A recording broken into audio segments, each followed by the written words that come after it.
Hello అందరికీ welcome to Saanvi Sri media. ఇవాళ వీడియోలో difference between ORS and ORSL అంటే ఓఆర్ఎస్కి ఓఆర్ఎస్ఎల్కి మధ్య డిఫరెన్స్ ఏంటి. రీసెంట్గా సోషల్ మీడియాలో ఎక్కువగా డాక్టర్స్ చెప్తుంది ఏంటంటే ఓఆర్ఎస్ఎల్ అనేది చాలా డేంజరస్ అని, తీసుకోకూడదని చెప్తున్నారు.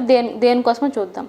సో ఓఆర్ఎస్ అంటే ఓరల్ రీహైడ్రేషన్ సొల్యూషన్. అంటే ఏంటంటే మనకి డిహైడ్రేషన్ అయిన టైంలో ఈ WHO అంటే వరల్డ్ హెల్త్ ఆర్గనైజేషన్ రికమెండ్ చేసిన ఫార్ములా అనమాట. ఇట్ కంటైన్స్ అంటే ఇందులో మనకి సాల్ట్, సోడియం, షుగర్, గ్లూకోజ్ ఉండడం వల్ల సో డిహైడ్రేషన్ టైంలో అంటే వాంతులు విరోచనాలు అయినప్పుడు బాడీ లాస్ అయిన ఫ్లూయిడ్స్ని ఇది వాటర్లో కలిపి తీసుకోవడం వల్ల రీగెయిన్ చేస్తుంది అనమాట, రీహైడ్రేట్ చేస్తుంది.